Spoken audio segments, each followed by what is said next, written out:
ADHD, though.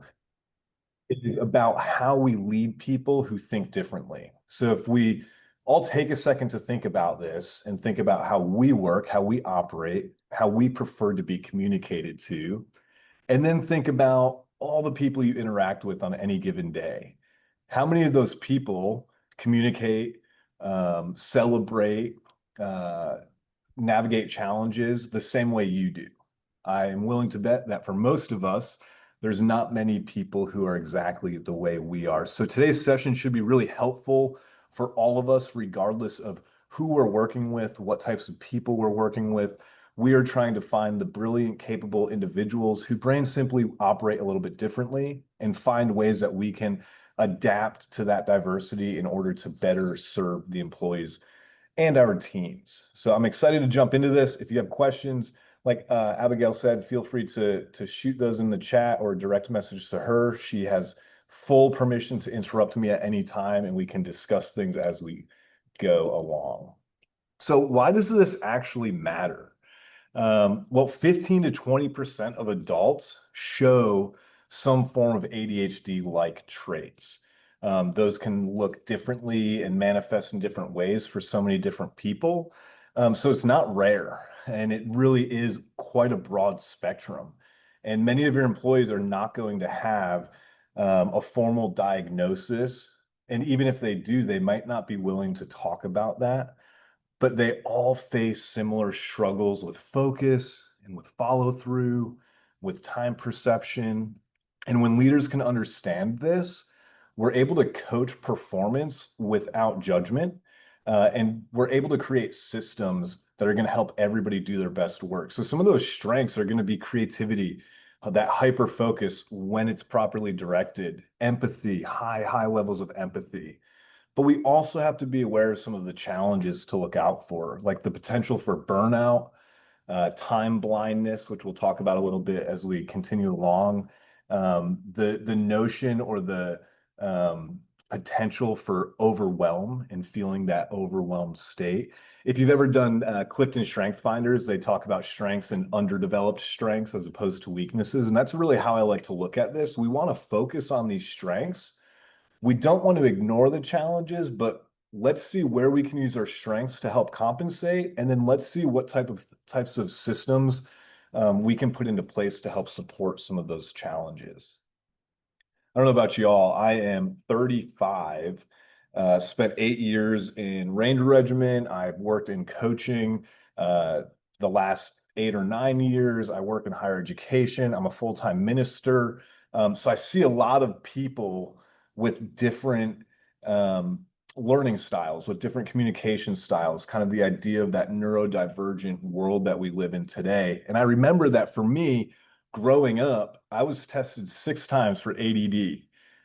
Grew up in the 90s, the second you drift off in class or you aren't excited about a topic, they're like, send them to the office, get them tested, let something happen. Well, things have changed a little bit since the early 90s. So ADD is a pretty outdated term now, and it's not really a current diagnosis that's used.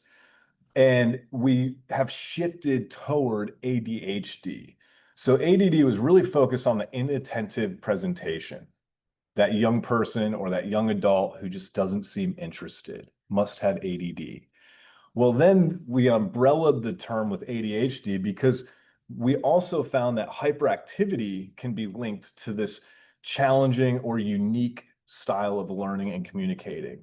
And as we said, it's a spectrum. So we can oftentimes see a combination of the two, inattentive presentation in one moment with a hyperactive mind in the next. And in that case, I have experienced those.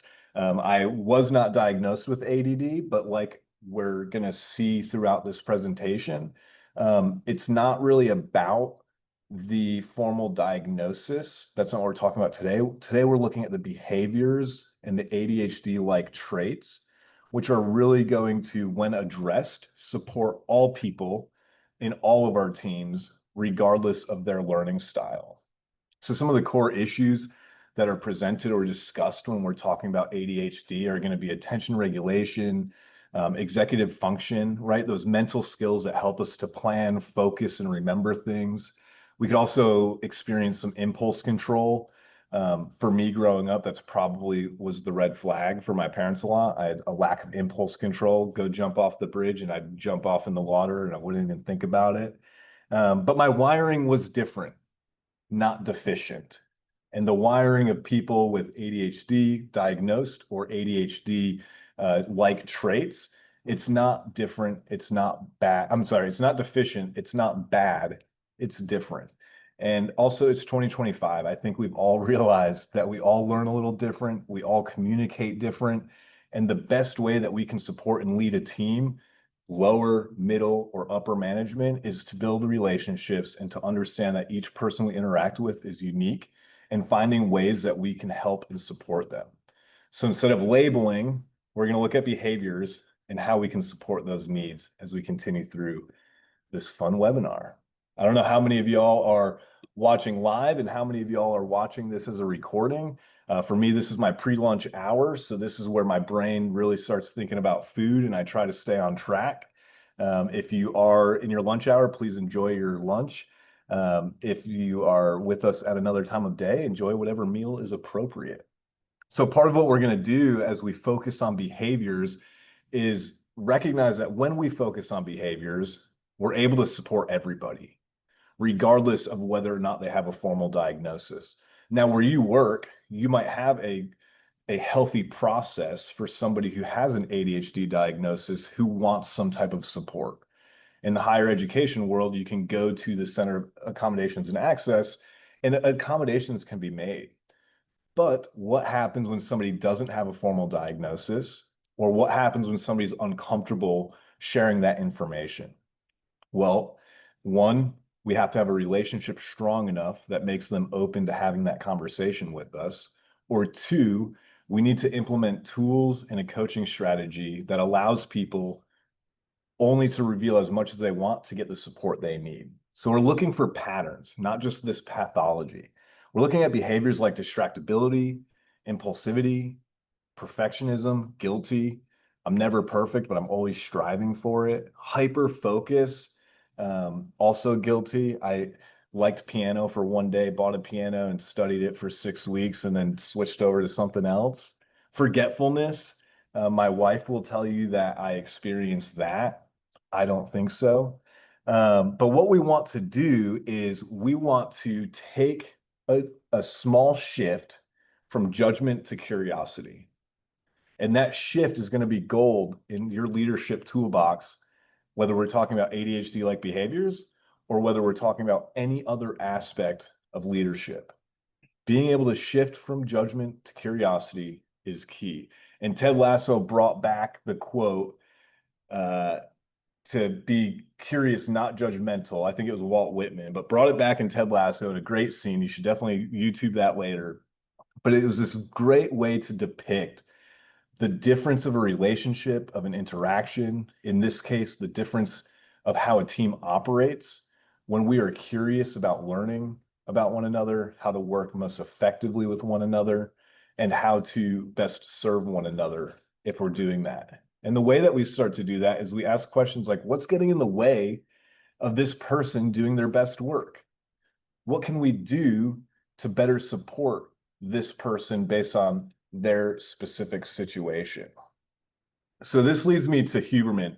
Huberman's kind of like the modern conversationalist, if you will, on a lot of things, neurobehavior, neurobiology, neuroscience. So like, how does our brain work with the biology, the way we're created? And how do we utilize the way our brains and bodies work in order to best be in relationship, to best work in teams, to set up the best day for ourselves? So his focus is certainly on dopamine systems. Andrew Huberman is a doctor and a research scientist at Stanford University. And he describes ADHD as a dopamine regulation issue. So in a lot of the research and a lot of the findings, the issue is that there's something different about the dopamine exchange system in people who experience ADHD-like traits. So dopamine systems are the reward and production and motivation. How does all of this come together? The brain craves novelty. The brain craves stimulation. That is where motivation happens for people with ADHD-like traits. I want the novelty, I want something new or some type of change or shift, which keeps me stimulated, which then makes it easier for me to stay engaged and focus on the task at hand. So as leaders, we can design work that offers small bursts of that stimulation. We could do short sprints, not necessarily running. It could be short sprints in work, quick, intense, intentional efforts. We can rotate through tasks to keep things novel and changing, or we can simply acknowledge the progress out loud. How often have you all been working on a task that might be slightly extended and it's like, man, halfway through this, it'd be nice to just get a quick, like, hey, you're on the right track. Hey, that's looking like that's starting to show and form what I envisioned with that task that we put out. But for the ADHD-like brain, routine feels dull and attention starts to drift and shift. Strategies, as I mentioned, varieties of breaks, dopamine anchors, which is kind of like motivation triggers, right? So finding those things that give that healthy rush of dopamine, again, small rewards or other activities that we'll talk about later, and then recognizing and utilizing those in their most effective manner. So now we know a little bit about ADHD. We know a little bit about the conversation around ADHD in 2025 based off of research and neurobiology. Let's look at ADHD in the workplace and some of the common challenges that exist. Some of these are patterns that you might see. Someone might be highly creative, but miss all of their deadlines. Or they are amazing in crisis, but then when it's a routine, normal day, they struggle to keep up. I know I've experienced that. High stress, high risk environments, I am locked in and I could do it for hours and hours and hours and hours. You tell me to go do that thing that I have to do every day, simple stuff, fold the laundry, right? Update the spreadsheet, check the emails. All of a sudden, it's really challenging for me to stay on task with those routine things. And this is not incompetence. It is how attention systems fluctuate. So it's understanding that our attention systems for each of us individually and for each of us within the collective, it varies. And our goal is not to eliminate these traits, but to build structures that keep the talent that we've hired accessible. There's nothing worse as a leader, again, whether it's lower management or the owner of the company, than finding an incredible talent and simply because someone's behavior is different than what I'm used to, we refuse to find common ground and find a way to work through that. And then we lose that talent. We want to keep the talent that we work so hard to find, hire, onboard, in process, and now work with in order to keep them successful in working with our organization. So some of the common challenges we might experience, and feel free to let me know in the chat or in comments or however you'd like if you've experienced these. Task initiation. Starting is harder than doing. Anybody who's been to grad school knows that one. It is dreadful writing. I had to write a 20-page sermon last week, and it took me forever to start. But once I started, I was done in a few hours, right? I think any task that isn't the fun task we want to do, most of us have experienced this at one point. Time blindness, now versus not now. Like I could do it later and not realizing, well, your time is already committed for the next 4 days. So pushing it off really isn't a better option. So being able to assess and recognize in what way we prioritize tasks and in what ways we fit those into our schedules and calendars. And we could do a whole webinar or series on that. You might also experience yourself or have witnessed somebody experience working memory gaps. Kind of think of that short-term memory, like I just read something and now I'm trying to recall it and it's not sticking. Or I had that quick in passing conversation with a coworker and I can't think for the life of me what we just talked about. So we can experience that. Oftentimes we experience overcommitment and burnout. Sometimes the overcommitment leads to burnout. Sometimes the burnout simply happens because we're not able to regulate our behaviors as we're trying to work through either a long time of mundane tasks or even a short time of high stress in a high stress situation. And we could also see emotional intensity. A lot of times I have experienced with myself and with others that I know who are formally diagnosed with ADHD, a level of intensity emotionally that doesn't always match the normal social norm for that situation. Again, these things can become big problems. They can really create tension and conflict within your working group. They can really create obstacles for you guys to get the tasks done that you're setting off to achieve.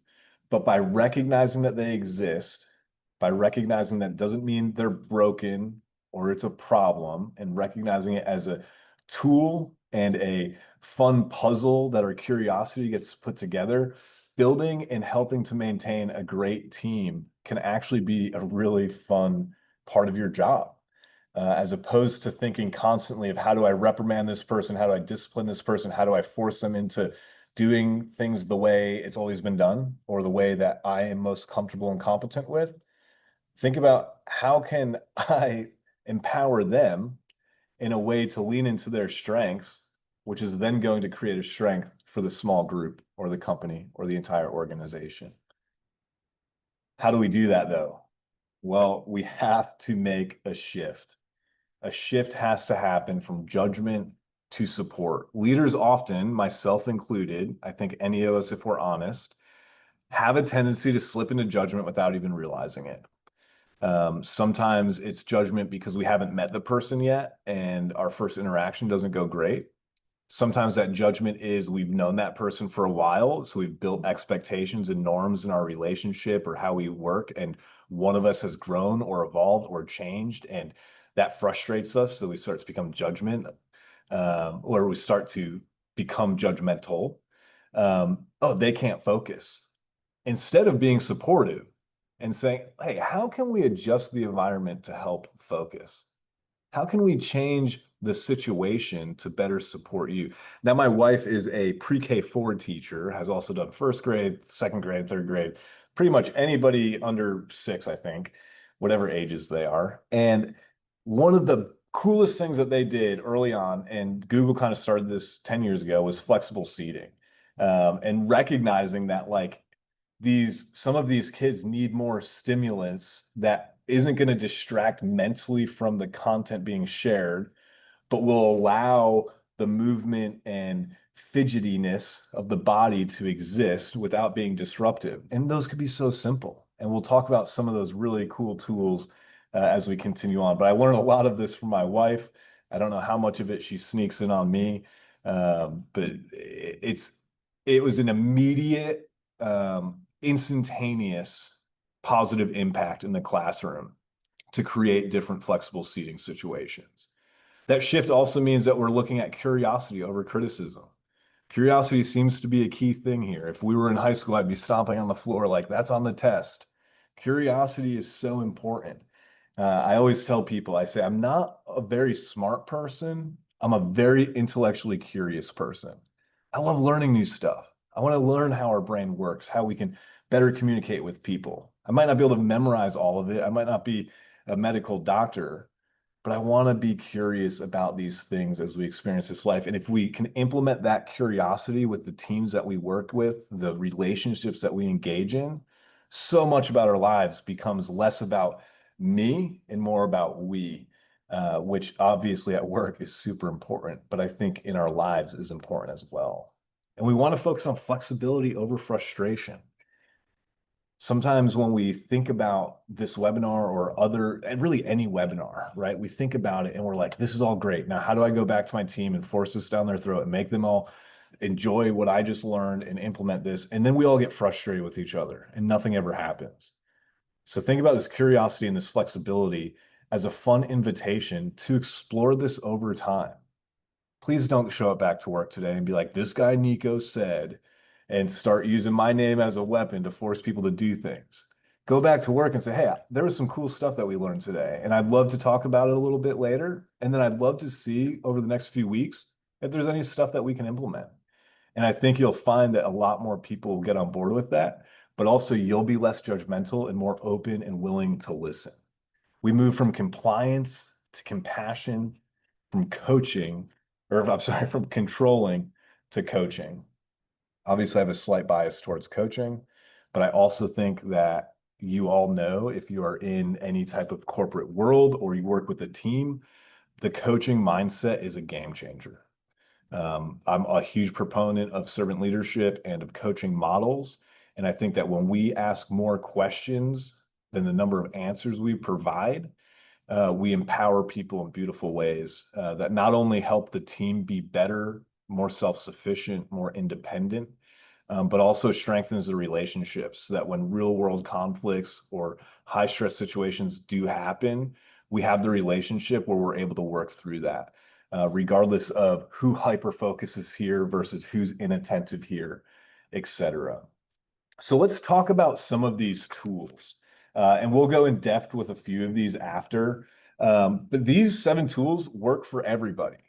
So if you're sitting there and you're like, I have no employees with ADHD-like behaviors, I would challenge you. But let's say that's the case. This will still be helpful to everybody on your team. Even if you just went home today and tried these on yourself, I think you'd find some cool little resources and tools that really make some of the mundane tasks more fun, and make some of the more complex tasks that we're already engaged and hyper focused in a little bit more organized. So it's a really nice balance that we're looking for here. So some of these include flexible environments, right? Having quiet zones. How many of you, and again, you could raise your hand or throw something in the comment, but just think about this. How many of you have a space within your work environment that is designated for a quiet space when somebody needs 5 minutes to just sit down, when somebody needs a minute without people over their shoulder or in their cubicle or in their office? How many of you take movement breaks, right? How many of you say, all right, my Apple Watch said stand up, so I'm going to stand up and walk. If you're like me, you turn that off immediately. You're like, stop calling me lazy. Like, I just need a break for a few minutes. We could also use visual structures, task boards, color coding, using different methods that help us visually organize things. And all of these are going to support, again, not only employees with ADHD-like symptoms who can be distracted or can become inattentive, but for all of our people and all of our teams. We could also look at chunking our work. And basically that just means put it in bite-sized pieces.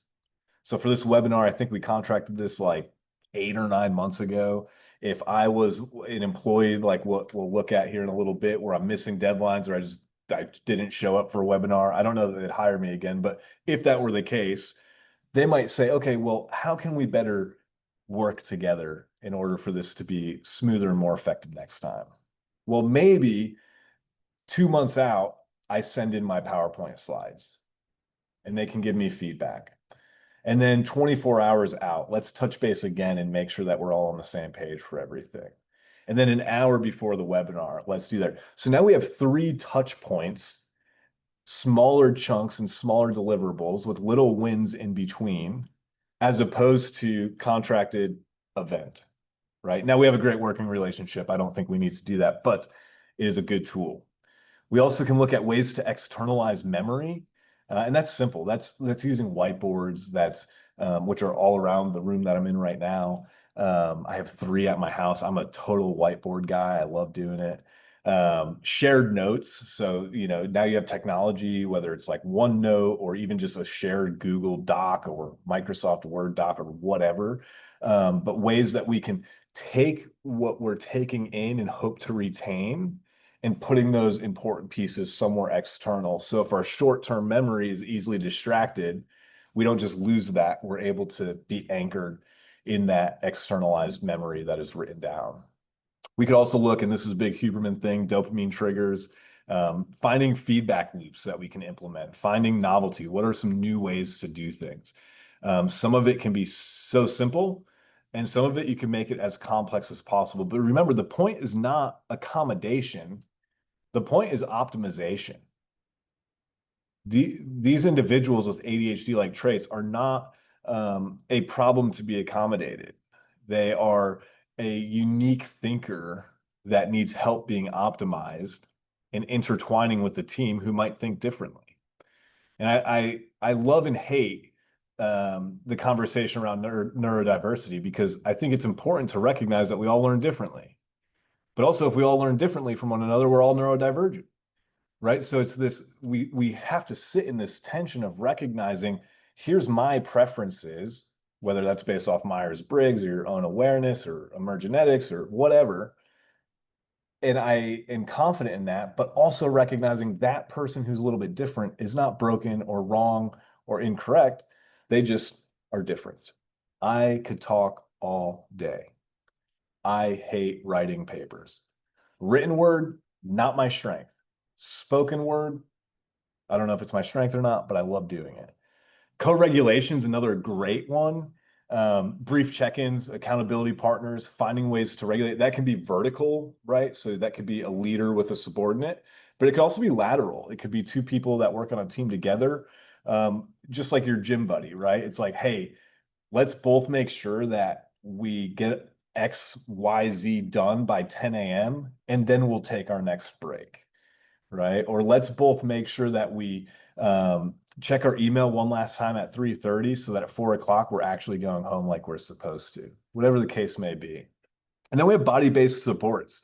And those are the fun things. Those are walking meetings, fidget tools, lighting adjustments.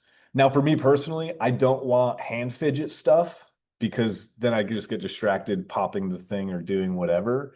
But I love lower body physical stuff. So speaking of my wife's classroom, one of the things they did was they took the chairs and they just put like a workout band on the front two legs, which simply just allowed kids to move their legs and to be stimulated and to get blood flowing, but still allowed their hands to be free to work and their minds and eyes free to learn and engage. So there's a lot of cool tools that we can use to help the ADHD like brain focus. And when we do that, it will help all brains focus. Hey Nico, we have a comment in the chat asking if you would please repeat what you said about people don't need to be accommodated, but, and then there's a blank there. Yeah, but optimized, right? And obviously we are making accommodations. I just think that when we think about it as optimization, it creates a more positive relationship with what we're trying to do. I'm not saying you need an accommodation the way that I'm 100% disabled veteran. There are times that I need physical accommodations. In this case, we're talking more about, I'm not trying to make that easier. I'm trying to help you use that in a really powerful, optimized way, not just for the sake of our team, but also for the sake of that individual, to make their work experience more positive, to make their desire to be at work more positive. And that's something that we'll touch on a little bit in 2 or 3 slides as we talk about physiological safety as well, or psychological safety. But let's walk through like 3 or 4 of these a little bit more in detail. Flexible seating, I kind of talked about. It gives us choice and autonomy. So imagine your office right now. I assume a lot of you, if you're an office worker, are behind a desk, either in a chair or at a stand-up desk. Well, let's say after this webinar, you have a 30-minute meeting. It'd be really nice to have a cozy chair in my office where I can shift from this workspace and go sit in a chair where I don't need as many tools and resources. I might not need a full desk, or a medicine ball tucked in the corner that I'm able to pull out. So when I'm tired from standing, I'm not just going back into a right angle normal chair, but I'm able to kind of sit on a little ball. I have a hunkering stool, which is like a triangle 1 foot off the ground, which puts you in a natural squat. And my students love to pick on me for it, but I love it. So finding flexible seating and ways for people to just change the position of their body to move around can be really helpful. Looking for visual structures like Trello, Asana, or color coding can be really helpful too. So Trello is like the idea of you have this task with these columns, and each column is like, I need to do this, I'm doing this, or I'm done with this. So as a team, you could be tracking what is on the list, what is getting done, and what is already complete. Asana is a really similar digital management tool that does the same thing, but it's more based on task, due date, and progress. So that would just be simply a list of tasks, when it's due, and then, I don't know, Nico, 60% complete, or whatever it may be. Chunking, which we talked about. So there's 2 good things about this. One, every 25 minutes, it's just nice to change up the position our body's in. But also for a lot of us, we're working on computers or with technology constantly. And in 25 minutes, reminding ourselves to take that 5 minute break, to look away from the screen for a minute, to stare outside, to even just close our eyes can help to re-regulate so many aspects of our neurobiology and our autonomic nervous system as well. And then co-regulation, quick morning stand-ups. Home Depot does this literally from like a body perspective, right? Like stretching and kind of like morning group calisthenics to get ready because a lot of that is labor-intensive work. In the Army, they do this really well. Our four key leaders for a company would meet for 5 minutes, talk about the day. Then those key leaders would talk to each platoon sergeant, and then the platoon sergeants would go. So you'd have like all these little 5 minute meetings, but within 30 minutes, all 180 people know exactly what the expectations are for the day.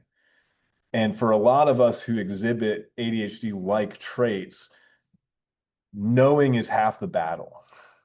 Building expectations, laying out expectations, having those frequent feedback loops, having those dopamine anchors can be really helpful. And a quick morning stand up could be a good way to start that. Imagine your workplace allowed movement. And maybe it does. I hope it does. Imagine it allows standing desks and quiet zones and flexible seating, adjustable lighting, especially if you have second shift workers or people who are working after the sun goes down, being able to transition to red light or to dimmer, more yellow-based lights has so many neurocognitive benefits to it. And all of this is stuff that we could kind of nerd out on and be curious about and just find small little ways.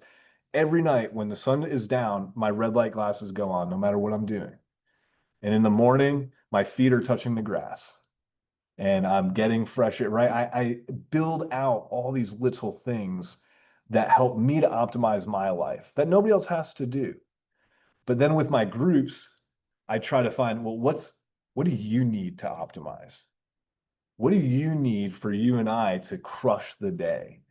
And one of the best things, kind of talking about co-regulation and chunking, my wife and I, she's a perfect example because she's obviously my wife and she's awesome, is when our house gets a little bit messier than we like it to be, we can find it tough to like sit down and clean the whole house.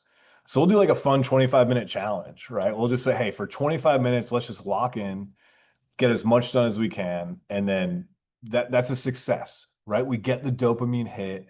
We did something, but we're not trying to reach for a goal like cleaning the entire house in one afternoon as full-time employees in the world and all the other things that we do.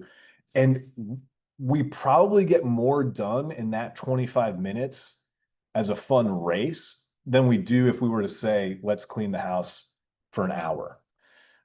So it gives us a short-term goal. It gives us kind of the excitement to get through it. And it can be as specific as you want, right? You can do, I'm on bathrooms, you're on this. Or you could say, I'm just for 25 minutes, I'm just moving around the house and everything I see, I'm just putting or throwing or scooting where it needs to go. All of these tools and so many other that I don't have enough time to list in a PowerPoint in a 45-minute webinar are accessible to you and your team and can be great tools. All you have to do is ask the questions. And the way we do that is that we start with conversations that empower. And this brings me right back to what I'm going to say over and over again, coaching, coaching, coaching. Whether you are formally trained as a coach or not, put that coaching hat on. And by that, I mean, ask powerful questions. There's books on this. There's websites on this. You can just Google good questions, but ask questions. Oftentimes the simplest question is the most powerful. Think to yourself, when is the last time somebody above you in your organization said, what would help you better focus? Or how could I better support you? Now, I hope some of you are my Columbus Waterwork folks or other folks I've done a webinar with, and you've taken servant leadership webinars or you've done something like that. So you're already coming in saying, how can I serve you? But if you haven't, start with the simple question. These conversations can open doors without needing anybody to disclose anything, even a formal diagnosis for ADHD. It's about curiosity and experimentation. What helps you focus best? Would shorter feedback loops be helpful? How can I support you without micromanaging? Sometimes for us, that 5 minute check-in in the morning might be a good way for us to co-regulate.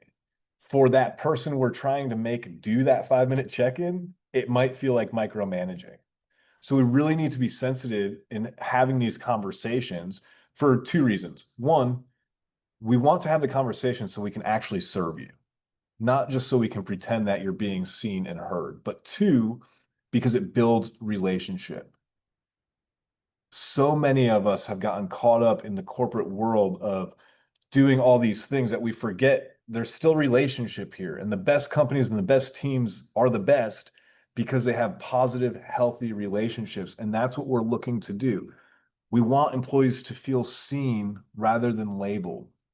We want to build a psychologically safe work environment, which is one of the larger of the many reasons that people leave workplaces. They might feel physically safe, but mentally they feel broken down, they feel depleted, they feel undervalued. And the psychologically safe workspace is the foundation of a great team.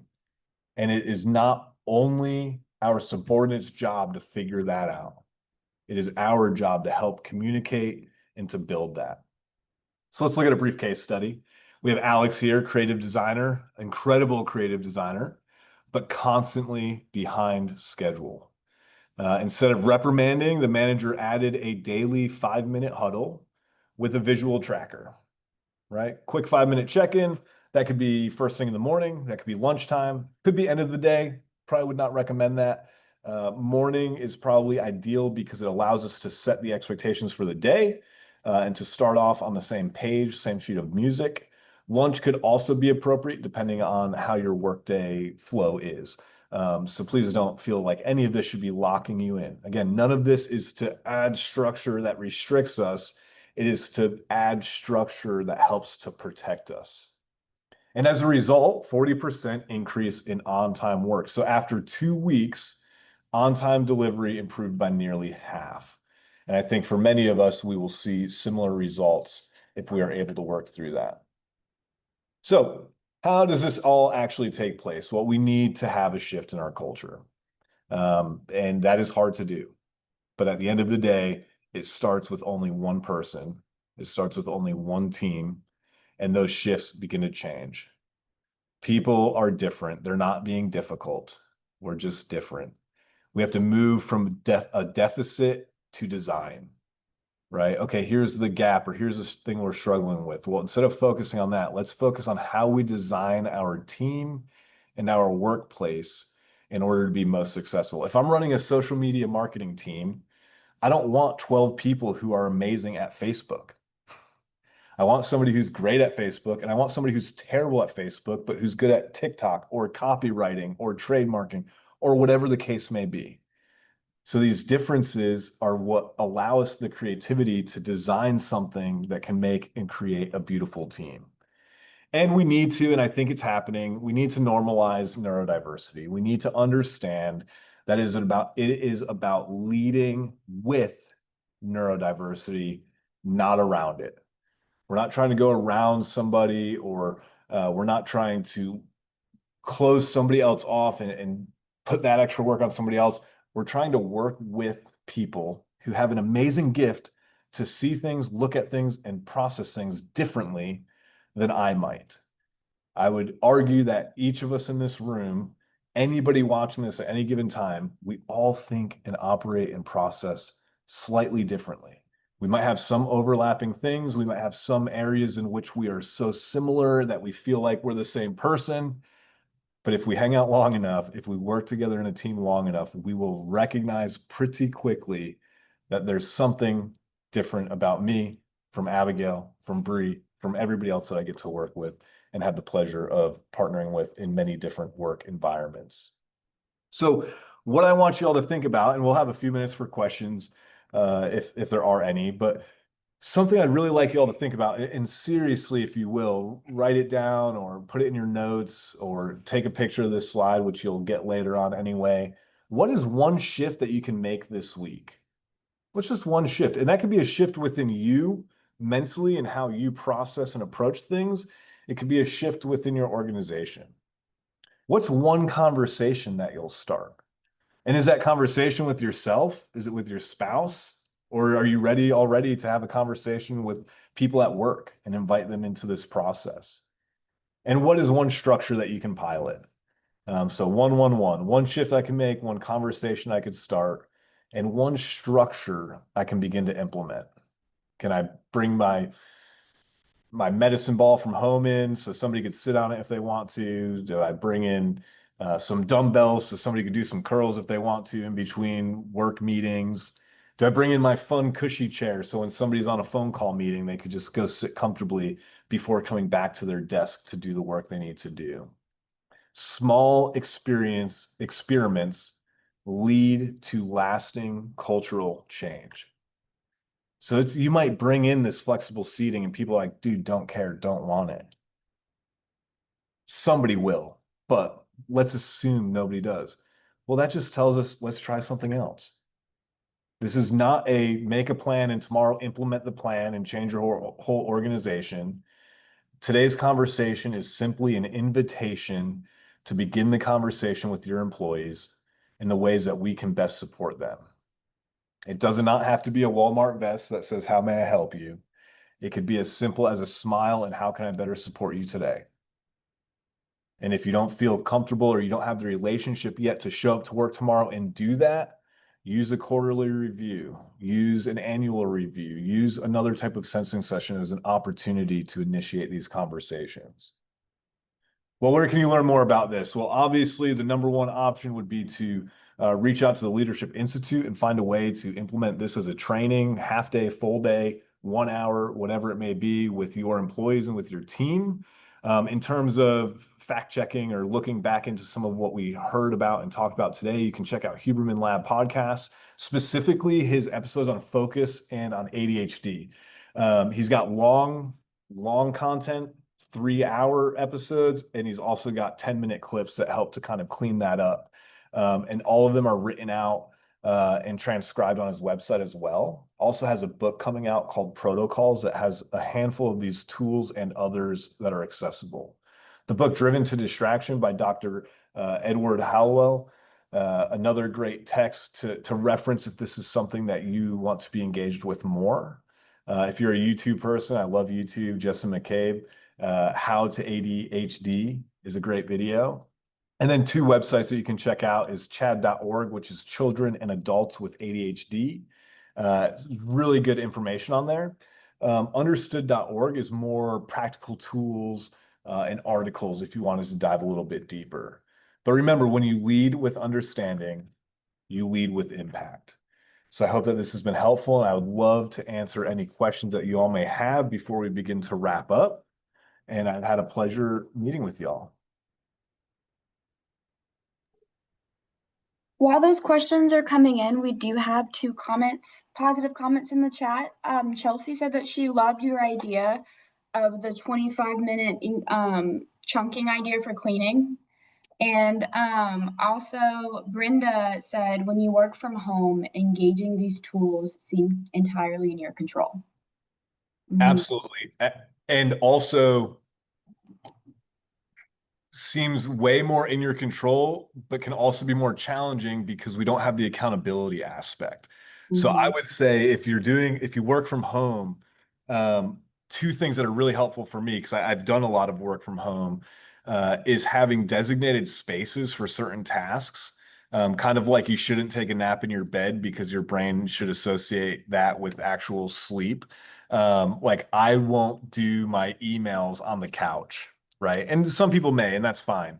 But for me, I like to have a separation between my office at home and my living space, or the space that my wife also co-inhabits and does not need to be quiet because I'm on a Zoom call or whatever it may be. So yeah, using your space to your advantage and the tools you have and the autonomy that exists from working from home can be a beautiful and amazing opportunity.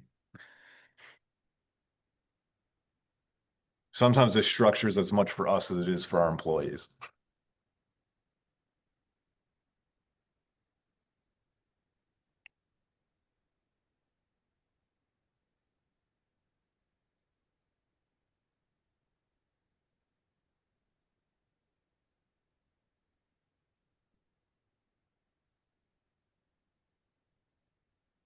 While those questions are coming in, or if anything comes up while I wrap up, please feel free to stick around or email us. But I want to thank everyone for coming to our webinar today. I will make this recording and presentation available on our YouTube channel within the next few days. And this information also will be sent out in a follow-up email within the next couple of days. And this does conclude our 2025 DLS webinar series. And just stay on alert for the 2026 topics. And we have a lot of exciting things and sessions planned for this upcoming year. And please take our survey. This really helps the Leadership Institute kind of measure the impact that this webinar series has on the community. And on behalf of the Leadership Institute, I just want to thank everyone, and we'll stick around for your questions and interests, and just thank you for your engagement today. And we'll see you next year.